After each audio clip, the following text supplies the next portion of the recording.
you can go back to 2008 till now. There have been moments where Ferrari has looked good, but Ferrari looking good is nothing new for me. Ferrari winning races is nothing new for me. Ferrari securing pole positions is nothing new.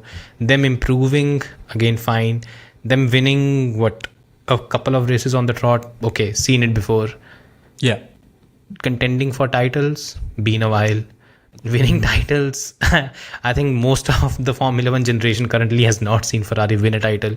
So that's where the problem comes in. There's a lot to talk about with Hamilton. Yeah. I guess, the best way to put it is Lewis Hamilton won the race in Barcelona and it fried everyone's brains. Because apparently everyone has... I think it's a typical Ferrari win syndrome. That every time Ferrari wins a race, it's like, okay, championship is next. Yeah. That's the next thing that's going to happen. This is the best that Ferrari has been since forever. And I'm like, does no one have a memory of more than 2 weeks in Formula 1? And it seems no one does. Because literally. Yeah. So, when we are talking about the whole Lewis Hamilton win and the, what should we call it? The discourse afterwards, the aftermath. There are quite a few claims that have been made. So let's go through them one by one. Let me see what you think. This should be good. Okay, so first of all, this is the best that Ferrari has been for a while. I mean, there's a few ways you can put that. In terms of car, yes, probably the best they've been since 22 in terms of actually where the car is. Because the car is probably like we said it at the start of the season. They almost probably won was the championship in 2024. Yeah, but I mean, that's only because McLaren kept bottling it. So it's not, No, the car was pretty good. Yeah, I suppose it was. But yeah, I don't know. Like this feels like the most complete in terms of package, like the closest to the front in a long time. Like, maybe I'm wrong though. Yeah, you're wrong. Yeah, I guess I'm wrong. Yeah. Well, how long is a while? Because exactly, 2 years is a while. That's the whole thing, right? Yeah, I'm wrong. You're right. What I've heard is I've heard people claim that since 2018, this is the best that Ferrari has been. Oh, no. Both as a team, as a package, everything. Mm-hmm. And I like, weren't you guys there in 2024 Abu Dhabi Grand Prix when Ferrari almost won the championship? Mm. I mean, what 8 are points, we doing right? here? I don't remember. I think 6 points or 7 points. Yeah, it was less than 10. We'll put it that way. I think so. Yeah, but mostly that was because Piastri bottled the title, and Lando bottled the title, and McLaren bottled the title. Yeah, and Red Bull gave up on the constructors. Yep. So yep. Yeah. So out of the blue came Ferrari, and Ferrari also bottled the title eventually. Everyone bottled that year, basically, apart from Max Verstappen. Yeah.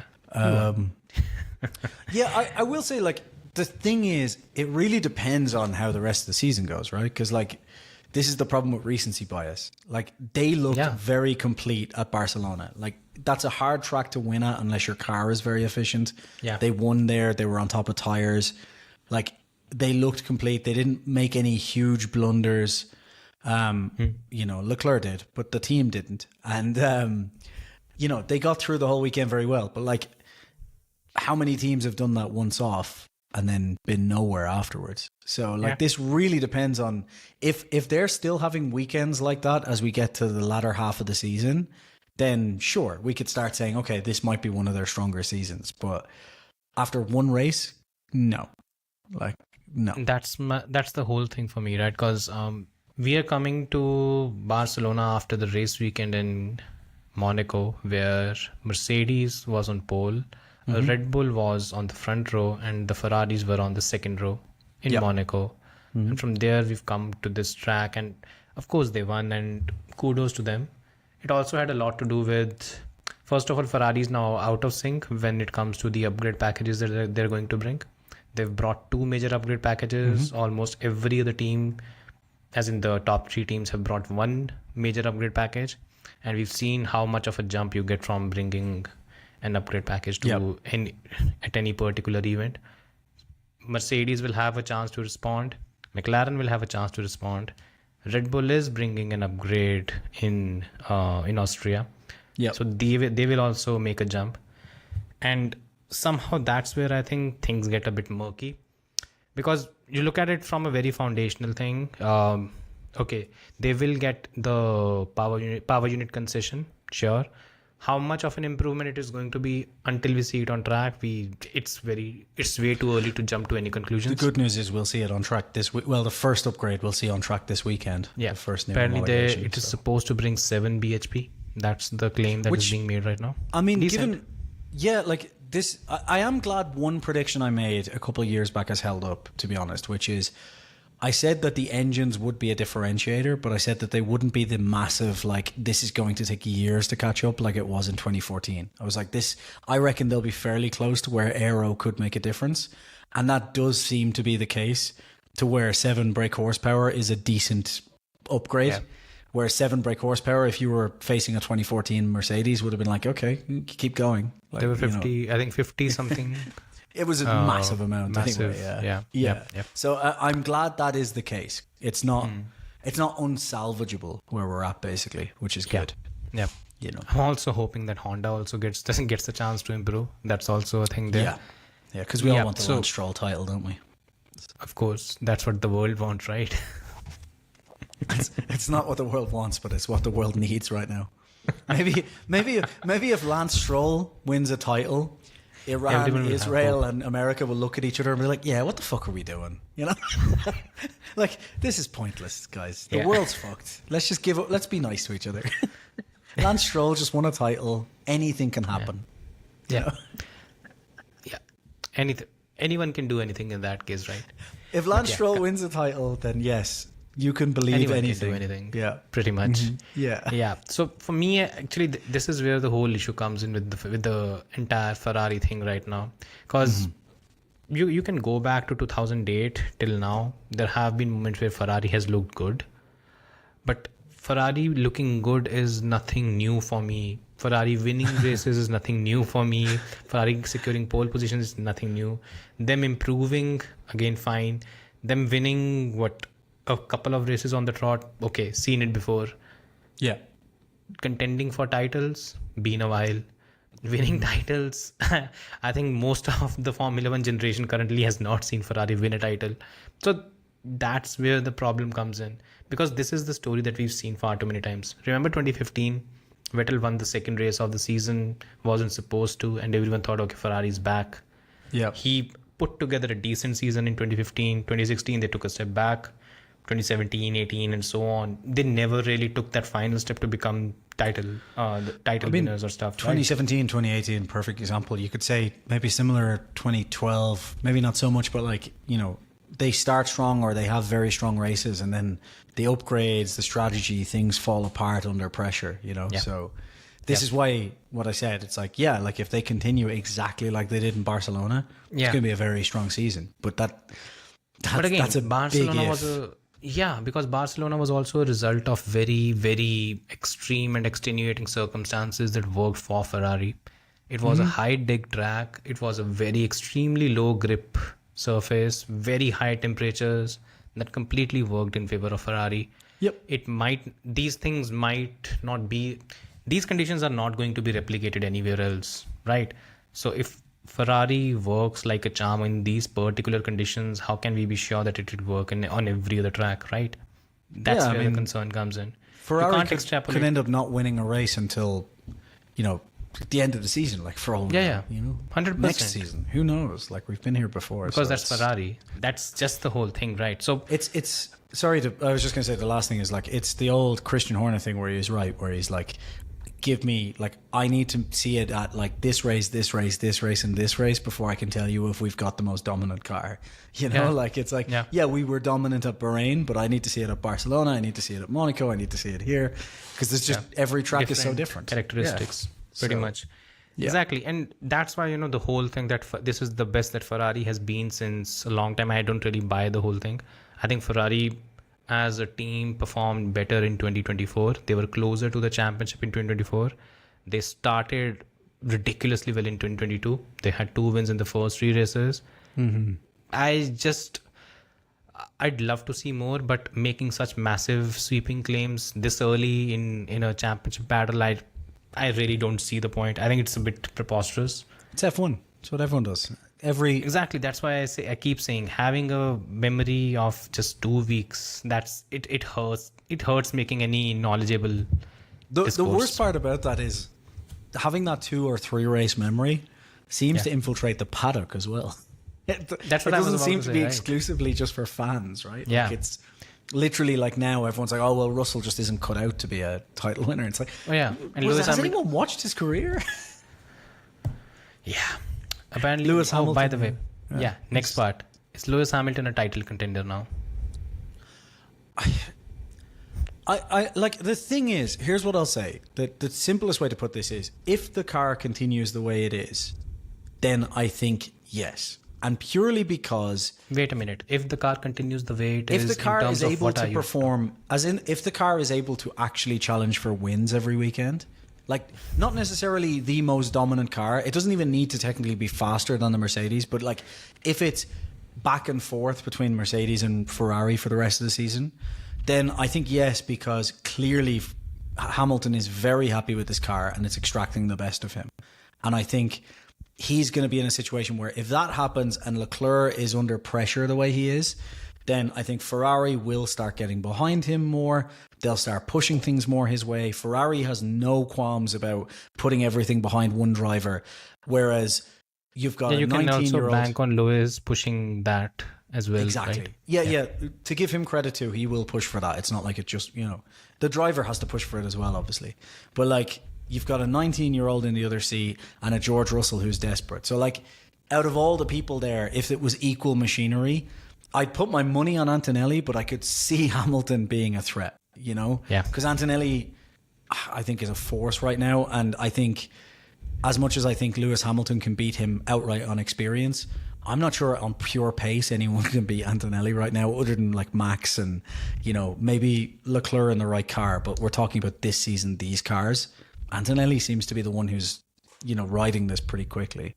Yeah. But And here's it's not the like big- he was slow here either, let's be honest. Yeah. He retired in front of George. So He would have won if they had allowed him to jump George, right? I think he would have won. I still think Hamilton would have won the race even then. I think the Ferrari just had the outright pace, but it would have been a closer fight. I think Kimi was if stuck Antonelli- behind him. Yeah. That We again, wouldn't- that's we the would have only seen, perception. yeah. We can't. We could never really answer that question. Here's I one see your problem point with though, yeah. Here's one problem with your theory. I don't see Ferrari competing against Mercedes. Absolutely. And if they That's don't, the then problem. that's that. That's the you know? problem, and that's Yeah. my whole thing. Because we are going to Austria this weekend, right? Mm-hmm. It's a track at a higher altitude, which is a detriment to smaller turbos. First of all, secondly, I think there are 3 or 4 long straights and one tight twisty section in the third sector. Who is it going to suit? It's going to suit the Mercedes and Red Bull power unit. The third sector is going to be where Ferrari, it depends on how much Ferrari can make up in the third sector, basically. Yeah. But again, if they can't race, then what's the point, right? If you cannot overtake or if you cannot really race in the other sectors, that's where the problem will come in. Yeah. So we'll see when it comes to that. As I said, I was impressed by what they did in Barcelona, but I'm not really jumping the gun after just one race weekend, especially in some very extreme conditions. There are far too many similarities with the 2015 Ferrari campaign, where they popped up 3 times and picked up 3 wins. But it wasn't really a case of them being competitive even against Mercedes. And even, I mean, the weekend before that, they made some questionable calls. You know what I mean? So, like, it's not... Yeah. This is how quick people just forget. So, like, I think, I agree, like, Barcelona, incredibly impressive. And if they do keep fighting like that, I'll start agreeing with some of these comments of like, okay, this is a very strong Ferrari. Maybe Lewis could fight for the title. To be honest, if they keep going like this, I won't just be saying maybe Lewis can fight for the title. I'll be saying Leclerc as well, because it will only be a matter of time for him to get on top of the car and start fighting too. Like he's a top tier driver for a reason, so he will get on top of that car. The question will be, if they're in a fight, how long does it take him? Like all those questions will be asked then and said. But it's been one race. Let's see if they can compete at the next one before we start talking about, titles, everything else. 100%. Let's talk about Charles then. Do you think Charles Leclerc is now the second driver at Ferrari and Lewis Hamilton has completely outperformed him? No, it's been one. Well, it's been one race, and even if you said it's been the whole season so far, like I don't know. We've seen Charles be in this position before, even with Sainz, of like Sainz being more comfortable with the car and stuff. The first 7 races, do you think? No, I don't think he's the number 2 driver yet. I think in terms of him being outperformed by Lewis. And the reason why I ask this question is because you hear this a lot and you look at the 40-point difference and it makes you think, okay, fine, everything is going one way here. But the reality is quite different. I don't think he would have secured pole position in Monaco, but he was ahead of Lewis when ultimately the whole crash happened. Then he should have been ahead in the race in Monaco if Ferrari didn't Ferrari itself. Then the crash was a brake failure. That's 15 points. I think 15 points for P3, right? Yeah. Yeah, 15 points. They went down the drain. The next race in Barcelona, again, he crashed. But when it came to the overall performance in terms of the kind of laps that he was putting together before that in qualifying, he was neck and neck with Lewis. There wasn't much gap between the two. We went to the race and the race pace was more or less similar for both of them. The concern that Leclerc had, he had a brake-by-wire failure, which started much earlier and hence he couldn't really overtake Max. Mm-hmm. He was en route to finish P4 but ended up getting DNF. P4 means 12 points. So that's around, 27 points down the drain? You add those 27 points and you'll be looking at a 13-point deficit. Yeah, it's nothing. Which is nothing. Which is essentially the real deficit between the two drivers. So, okay, is he comfortable in the car? I don't think so. No, definitely not. Exactly. And that makes a huge difference because Sergio Perez was challenging Max Verstappen for the title at the start of 2023. Yeah. So anyone who wants to pretend that the car being comfortable with you doesn't make a difference, go ask Max Verstappen why he wasn't absolutely blitzing Sergio Perez in the start of 2023. Even the best drivers. First four races, it was 2-2. After Jeddah and Baku were won by Checo. Like even the best drivers on the grid can only put out their absolute best if they have a full vibe with the car, basically. Yeah. And it takes a while if you don't vibe with it, you can either have the car changed or you can get used to it. And the best drivers will adapt, and Leclerc will adapt to this car and get comfortable with it. So it's one race. Exactly. Yeah. So pretty much. So just to sum it all up, I think let's see how the season unfolds, because I think for Leclerc, the thing is that he has to be now comfortable with the car. He has to focus on the execution bit of the race weekend again, keep the errors to the minimal, and hopefully not have any more reliability issues. Once he can sort that out, then maybe things start improving for him. By the way, you saw the Ferrari start advantage completely disappear now. Yeah. I really wonder if someone will start crying wolf about what I was saying. Like, we've talked about this a few times of like, they brought in that thing where, if you have a bad start, you can use the 50 kilowatts off the line. And me and you, the moment that came out, I remember we had a conversation. It was like, someone's going to game that. And the FIA already being in charge of, that's what it seems like, right? Because literally the next race, the starts were fine. So by next race, they were fine. Now I won't be surprised if we can say that Mercedes is now having better starts than Ferrari. Right? Because in Barcelona, Lewis started on the soft tires and George was on the mediums. Yeah. George didn't have any issue keeping Lewis behind. I don't buy that it's not part of that, just for the simple fact that you're not supposed to be able to use any of the electric under zero unless you're in that emergency start. So it's not like you can say, oh, it's just deployment or something. No, you're not allowed to use that.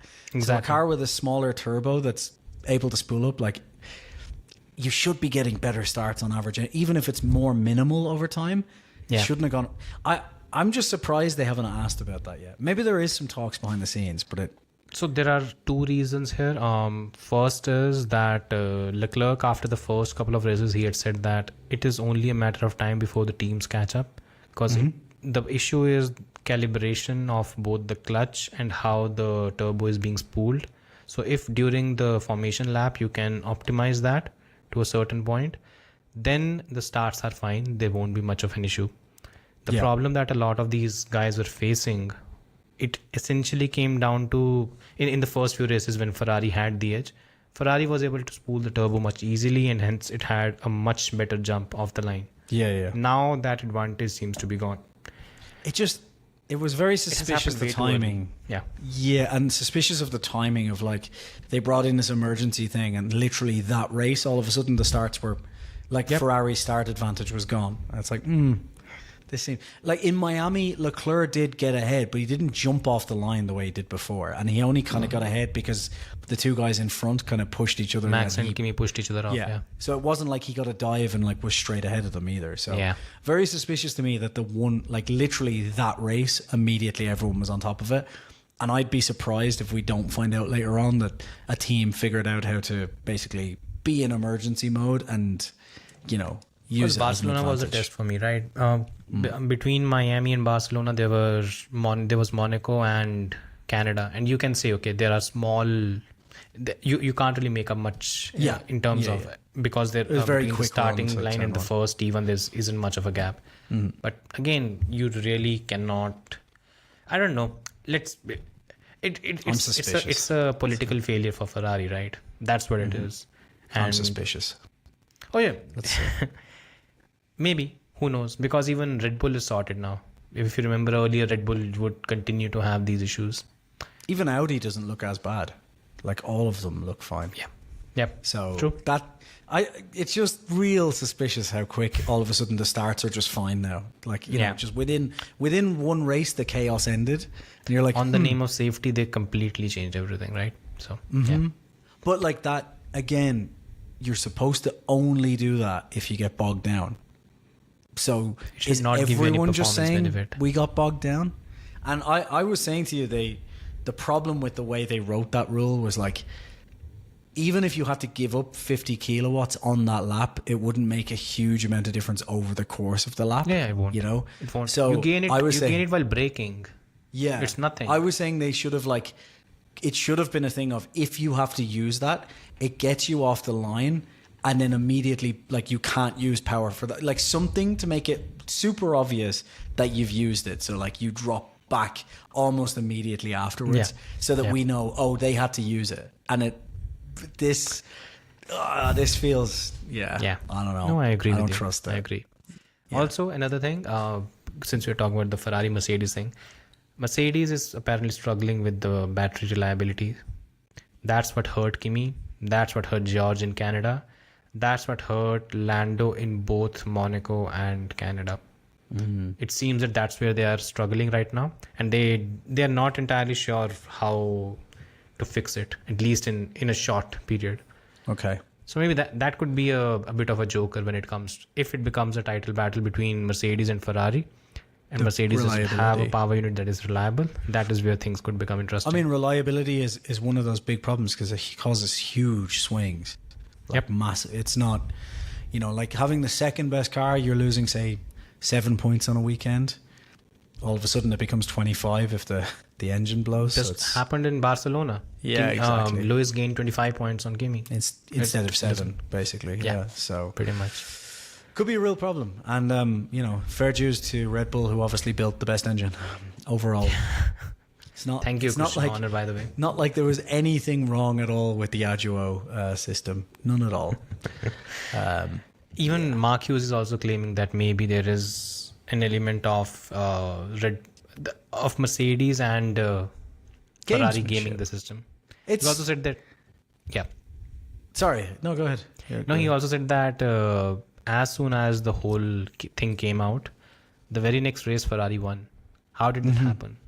Yeah. Again, he was being a bit tongue in cheek, but if you think about it just logically from like a point of view of game theory and how you would develop, it's a 50-50 season. You've already got kind of a decent idea of how to build V6s. All of those teams did because they all built V6s. Even Audi built V6s for other sports. So like you've got a good idea of that. The electric and the changes and the bigger, you know, deployment, all that stuff would have been the hardest. Yeah. And if you know that if your V6 is shit, you can upgrade it, then the obvious advantage is, okay, well, let's spend less time on the V6 and more time on the electric because we're getting judged on the V6. Yeah. And we can upgrade that. Like, it's simple game theory. You're like, right, well, let's not spend all that time in this. Let's spend more resources in this. Like, it just opens. Maybe, which is exactly what Ferrari has done. Maybe. Yeah. Because I think they're bringing. What a day, isn't it? We are claiming that Ferrari did something smart. For once, Maybe Lewis they've always did been make- pretty good at. Maybe Lewis did make Ferrari better. I guess. I don't think so. I've seen the Luce, so I don't God, buy yeah. it. Maybe, like, I think what Ferrari's bringing to this is bigger or like slightly improved battery, like not bigger in physical size, because I think you're at the limit on that anyway, but bigger in terms of the capacity it can hold. Basically, they're only allowed 4 megajoules. What way was it explained to me? It's like bigger in terms of how quickly it can recharge or Efficiency. something. Yeah, No, it's like something. it comes something down to to do the with the thermal efficiency. efficiency. So what happens is, if your fuel that is being burned, a lot of the fuel that is being burned in by the internal combustion It's for engine, recharging. it is used to rotate the turbine. That turbine is used to produce the electric power. Now again, there's always going to be an efficiency coefficient. So if you're producing 100 kilojoules, it will only lead to 90 kilojoules of electric power that makes or sense. electric Yeah, energy. yeah. And that 90 is going to be available for extraction. That's what the whole thing is. Literally, I was in the middle of something the other day, and it was like, "We're bringing a bigger battery," and it was like, "Well, it can't be bigger because it's 4 megajoules." And then the person explained to me a load of words, and then I went, "Sorry, what?" And he's like, "Well, that's how it works." And I was like, "Oh, okay." A lot of words, yeah. I'm pretty sure a lot of our listeners are going to say, so Casual went ahead and he said a lot of things. But then Jason said, yeah, It's exactly. a lot of words. More or less, yeah. Yeah.